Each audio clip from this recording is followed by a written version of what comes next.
ఓం శాంతి. అవ్యక్త చింతనకు స్వాగతం. ఈరోజు అవ్యక్త చింతనలో భాగంగా మనం చర్చించుకునే టాపిక్ శివబాబాకు పిల్లలైన మనం తప్ప మరెవరున్నారు. స్వయంగా బాప్దాదా ఈ మహావాక్యాన్ని అవ్యక్తవాణిలో చెప్పారు. నాకు పిల్లలైన మీరు తప్ప ఎవరున్నారు. ఈ సంగమయుగంలో ఆత్మ మరియు పరమాత్మల యొక్క చైతన్య మేళ లేదా ఉత్సవం అనండి, కలుసుకోవడం అనుకోవచ్చు. ఏది ఏమైనా సరే భగవంతుడు మరియు పిల్లలు కలుసుకునే సర్వశ్రేష్ఠ సౌభాగ్య సమయం ఈ సంగమయుగం మాత్రమే అని మనందరికీ తెలుసు. మరి బాబా చెప్పిన ఈ అద్భుతమైన మధుర మహావాక్యాన్ని మనం చాలా శ్రద్ధగా గమనంతో మననం చేయాలి, చింతన చేయాలి. కొన్నిసార్లు కొన్ని పరిస్థితుల కారణంగా లేదా పాత స్వభావ సంస్కారాల ఘర్షణ కారణంగా మాయ ఏ రూపంలో వస్తుంది అంటే, నాకు ఎవ్వరూ లేరు, ప్రతి ఒక్కరూ ఎగనెస్ట్ అంటే వ్యతిరేకంగానే ఉంటున్నారు, ఇటువంటి కొన్ని వికల్పాలను బలహీనతలు సృష్టిస్తూ ఉంటాయి. అదే మాయ. మరి ఇక్కడ స్వయంగా సర్వశక్తివంతుడు, సృష్టికర్త, పరంధామ నివాసి అయిన పరమాత్మ శివబాబా మన మధురమైన తండ్రి ఏం చెప్తున్నారు? నాకు మీరు తప్ప మరెవ్వరున్నారు. ఈ టాపిక్ని మనం ఇప్పుడు చింతన చేద్దాము. ఒక్క నిమిషం పాటు శివబాబా స్మృతిలో కూర్చుని ఆ తరువాత ఈ పాయింట్ని మనం చింతన చేద్దాము.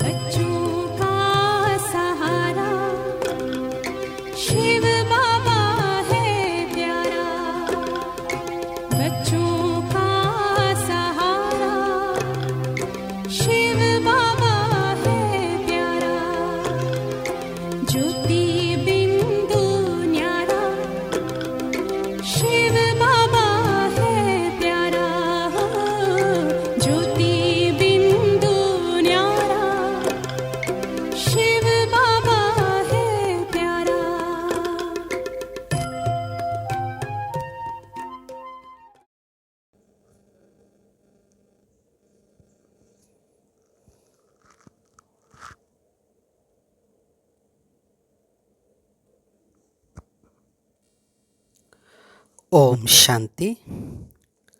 ఈ మురళి యొక్క హెడ్డింగు సమయం యొక్క పిలుపు, దాతగా అవ్వండి. Murali revise date 23/10/1999. ఈ మురళిలో బాబా మధుర మహావాక్యాన్ని వినిపించారు. తండ్రికి ఇక వేరే ఎవరున్నారు? బాబా చెప్పారు, పరమాత్మకు ఉన్నది ఆత్మలైన మీరే. అందరూ నంబర్ వారుగా ఉండనే ఉన్నారు. పిల్లల స్మృతి లేకుండా తండ్రి ఉండలేరు. తండ్రి పిల్లల స్మృతి లేకుండా ఉండగలరా ఏమిటి? బాబా అడుగుతున్నారు. పోన్లే మీరు చెప్పండి, తండ్రి స్మృతి లేకుండా మీరు ఉండగలరా? బాబా అయితే పిల్లల స్మృతి లేకుండా ఉండలేననే అంటున్నారు. కానీ బాబా మనల్ని ప్రశ్నించారు, నేనెలా అయితే పిల్లలైన మీ స్మృతి లేకుండా ఉండలేనో అదేవిధంగా పిల్లలైన మీరు నా స్మృతి లేకుండా ఉండగలరా అని ప్రశ్నించారు. మరి దీనికి మనం ఏం సమాధానం చెప్పాలి? బాబా స్మృతి లేకుండా ఉండగలుగుతున్నామా? బాబా స్మృతి ఉంటుంది. బాబా స్మృతి ఉంటుంది అనడానికి గుర్తు ఏంటి అంటే, బాబా సహయోగం అడుగడుగున అనుభవం అవుతూ ఉంటుంది. సూర్యుడు ప్రకాశిస్తూ ఉంటాడు.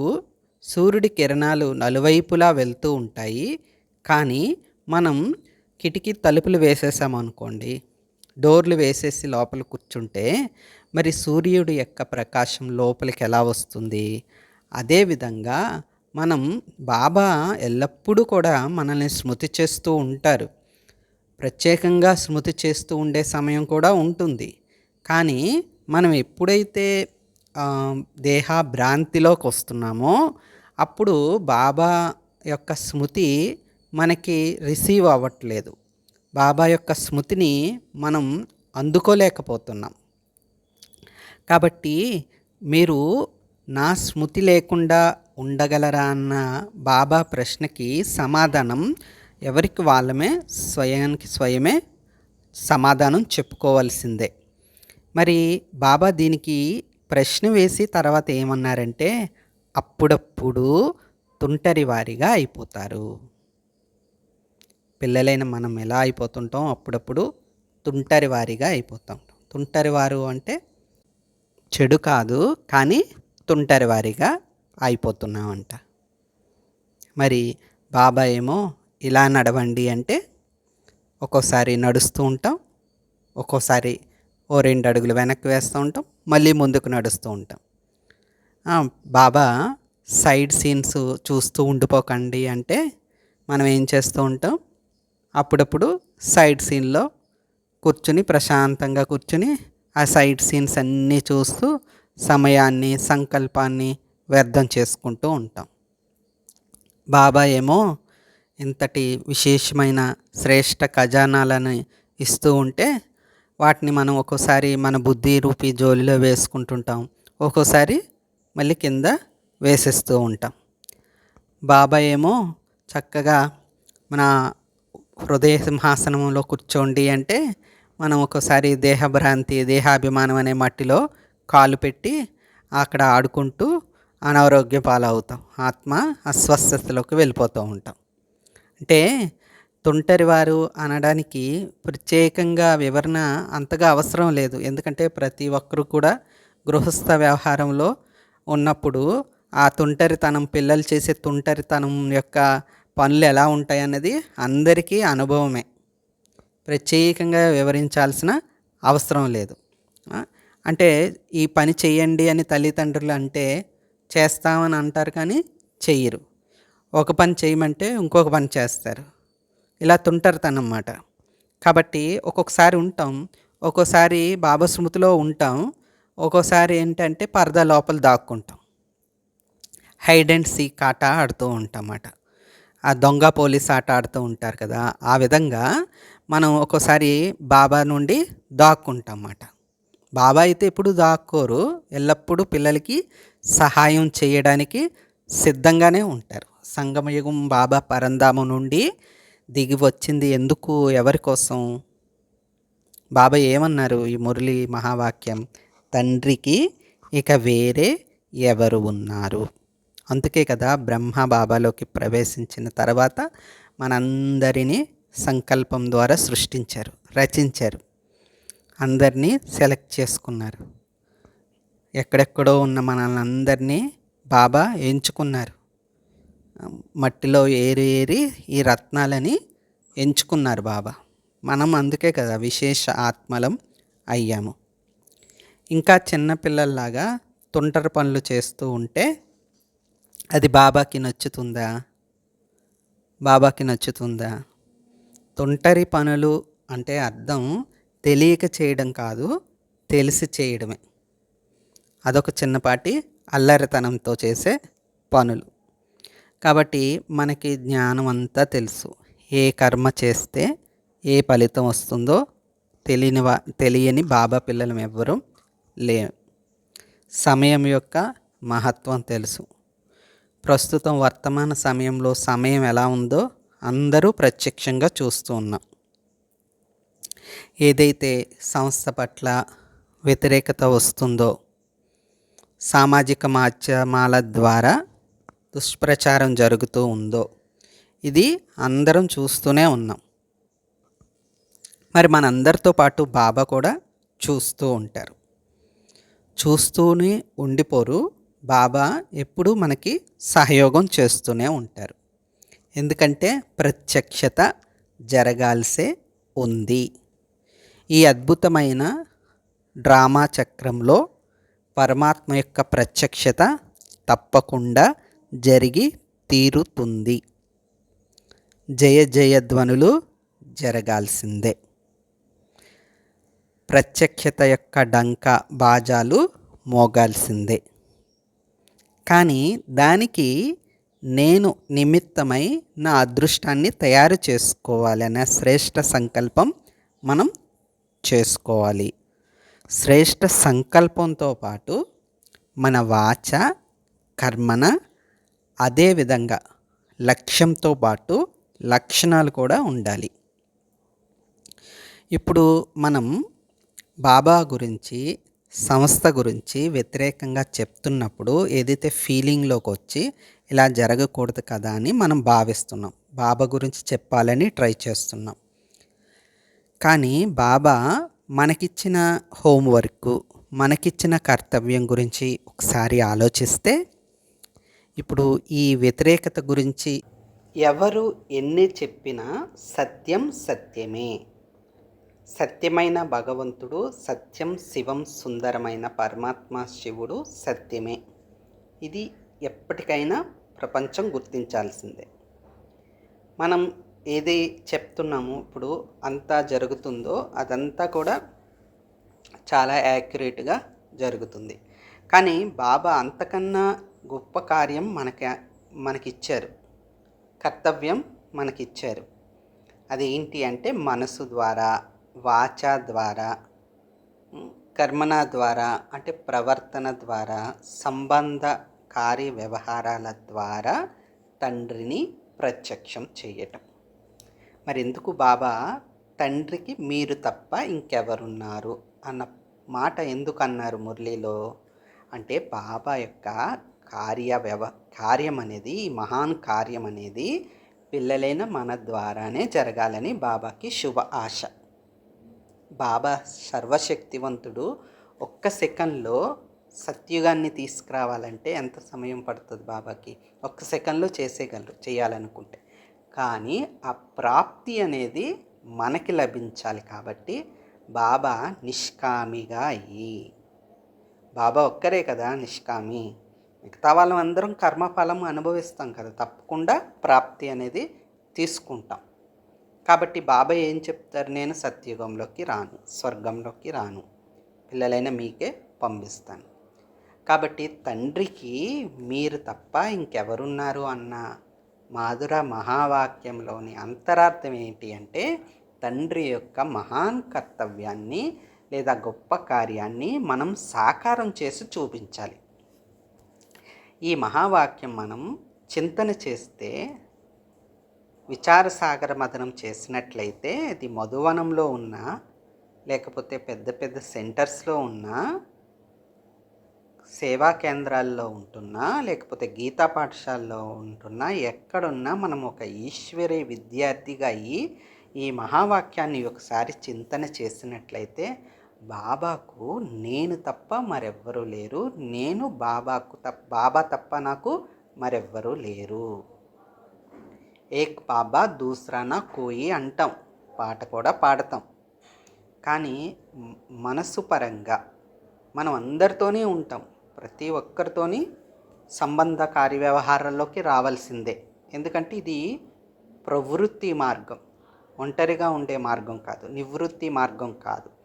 కాబట్టి అందరితోనూ సత్సంబంధాలు కలిగి ఉండాలి. లౌకిక ప్రపంచంలో వాళ్ళతో కూడా సంబంధాలను నిభాయించాల్సి ఉంటుంది. మరి ఇప్పుడు తండ్రి వచ్చి సుమారు 86 సంవత్సరాలు వస్తుంది కదా. అంటే బాబా అవతరించి ఇంత సమయం అయ్యింది.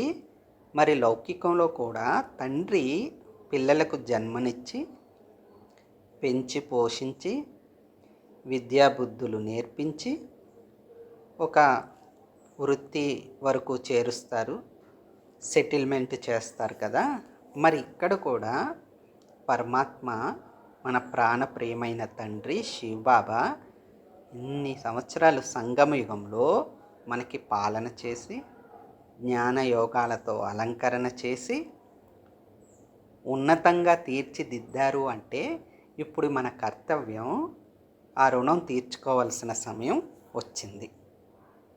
మన ముఖం ద్వారా బాబా ప్రత్యక్షత జరగాలి. మరి మన ముఖం ద్వారా బాబా ప్రత్యక్షత జరగాలి అంటే ఏం చేయాలి? ముఖాన్ని బాగా అలంకరించుకోవాలా? బాగా మేకప్ చేసుకోవాలా? ఆత్మని గుణాలతో అలంకరించుకోవాలి.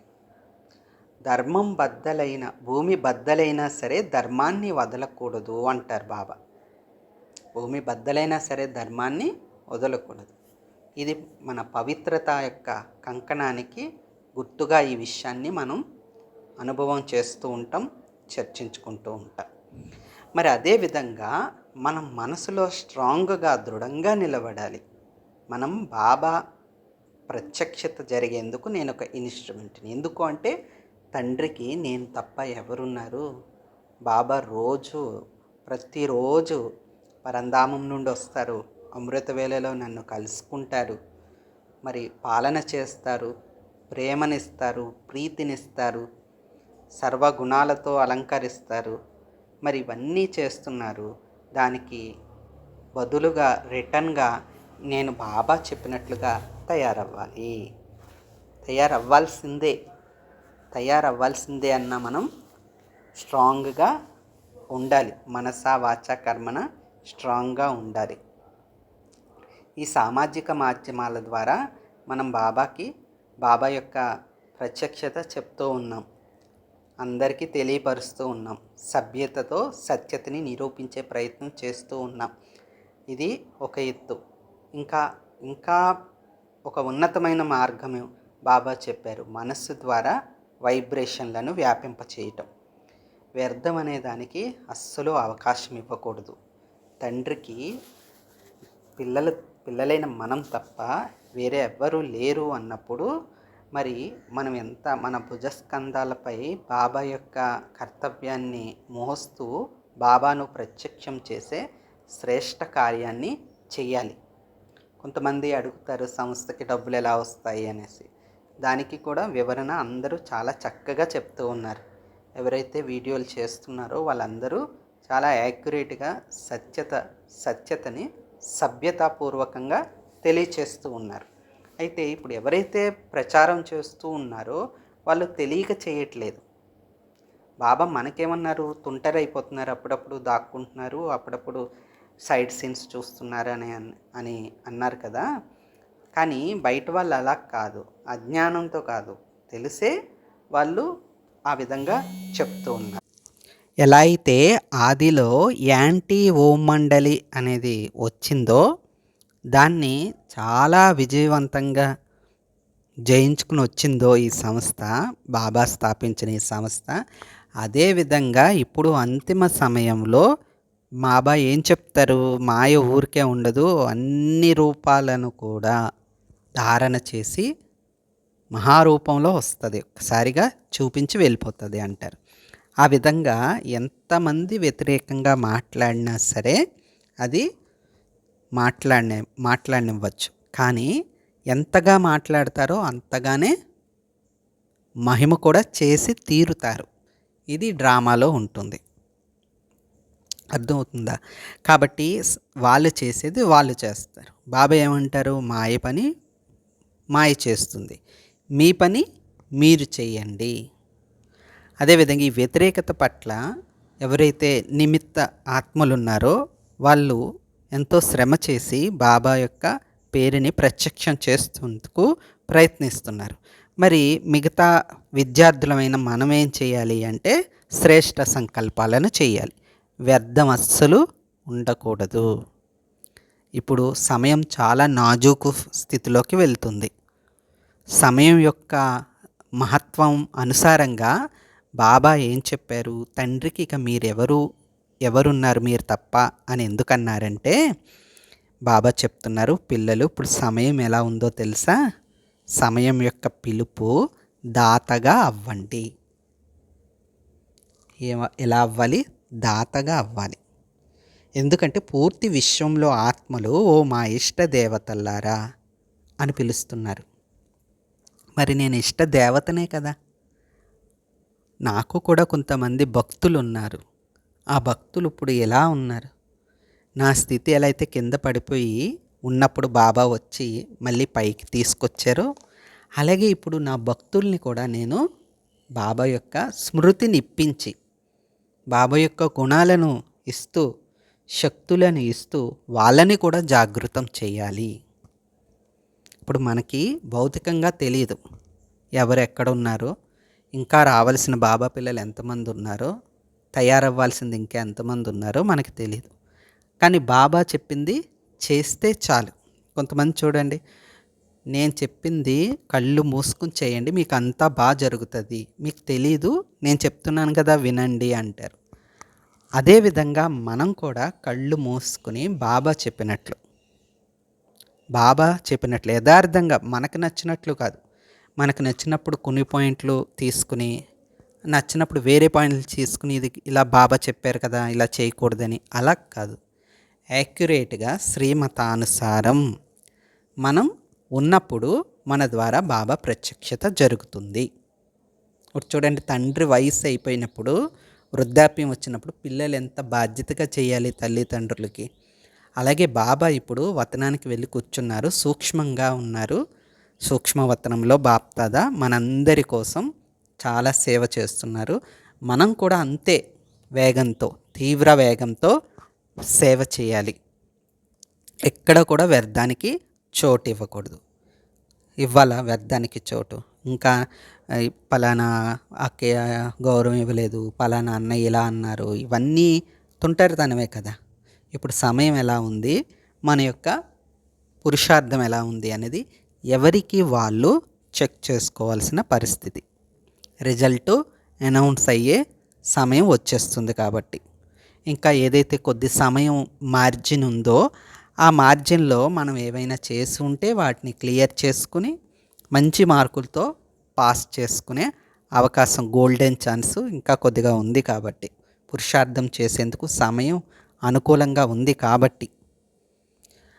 గందరగోళ పరిస్థితులు వచ్చినప్పుడు పురుషార్థం ఎలా ఉంటుందో ఎవరికి వాళ్ళ శక్తి సామర్థ్యాలు బట్టి తెలుస్తుంది.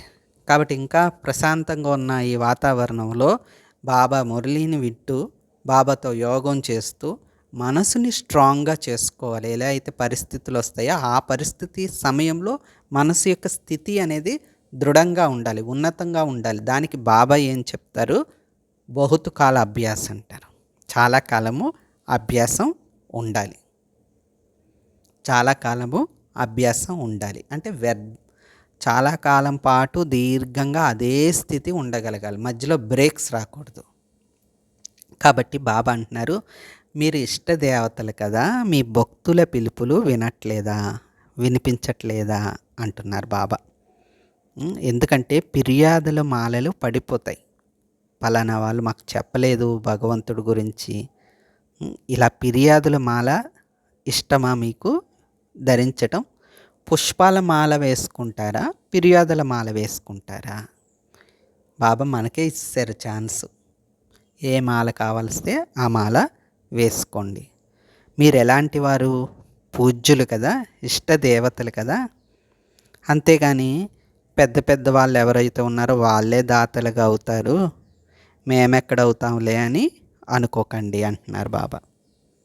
మనం ఏమనుకుంటాం, పెద్ద పెద్ద వాళ్ళే దాతలుగా అవుతారేమో, నేను నెల రోజులే అయింది వచ్చి, లేకపోతే ఒక సంవత్సరం అయింది జ్ఞానంలోకి వచ్చి, నేనేం దాతగా అవుతాను అని మనం ఎప్పుడూ అనుకోకూడదు. బాబా నాకు చెప్పారు అంటే ఎవరు చెప్పారు?